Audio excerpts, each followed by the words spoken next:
Hi, this is Sheldon here from the Currency Advisory Desk. Well, markets got what they were expecting yesterday with the German court ruling in favor of ESM. However, on examination of the finer points, we see that there are a lot of conditions which are attached to this ruling. Now, the immediate fear of the Eurozone breakup looks to be averted, at least in the short term. But we see that Italy and Spain are still not yet out of the woods, as they may not be asking for further funding due to the strict austerity measures which will be imposed on them if they do so. This is just one of the few clauses that the new ESM mechanism has in it.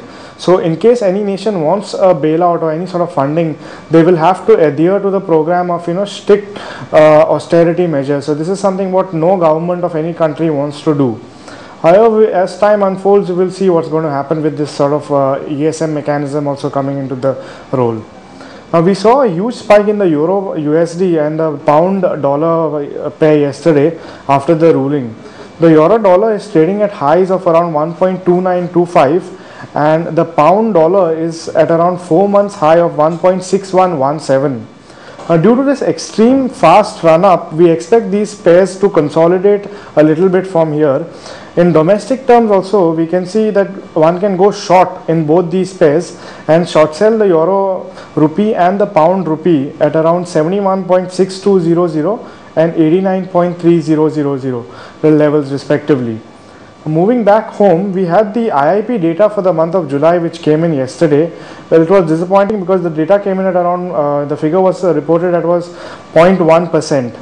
Now, the US dollar index also has come down and is currently trading at around 79.75. This is very important because it has broken the crucial level of 80, the support of 80 that it had, and it's come down to 79.75 that is. Now, the whole market today is speculating on the FOMC meet, which will be held later this evening. We'll be having the FOMC press release also. Now, we expect the Fed to continue its pledge of low interest rates till 2015.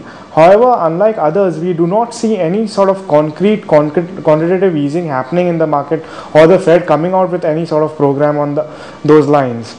Now, the dollar looks very weak, but an important thing to note, even though the past few sessions have been so turbulent, is that it's not breaking the 55 levels domestically. There is a very strong support at 55 in the domestic market.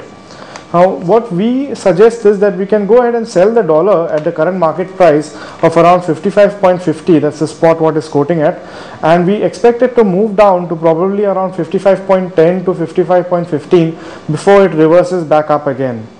Now, the yen looks to trade sideways in the international market. What we have to look out is for any positive news flow that comes from the US this evening will send it spiraling downwards, the yen that is. And we can see a run to around 78 to 78.50 versus the dollar in the international market. Now, we would advise our clients to avoid any position in the yen rupee pair for today, as there are tendencies of wild swings due to whatever news flow is coming out. And this is the nature of the yen. Since it's considered to be a safe haven currency, we'll have traders speculating a lot in the yen basis whatever news comes out. So avoid carrying positions in yen rupee as far as today's trading is concerned. Looking at the technical levels for today, well, the dollar, we see an important support at around 55.27 in the spot market and a resistance at around 55.75. For the euro, there's an important support at around 70.79 on the downwards, and upwards resistance we see at around 71.89. For the pound, there's an important support at around 88.62 on the downside, and upwards we can see a resistance of around 89.30. And for the yen, we see that there's an important support at around 70.50 and a resistance at around 71.45. So this is a huge range, which is why we advise our clients not to trade in yen as far as today is concerned. Well, that's it for today. Thank you.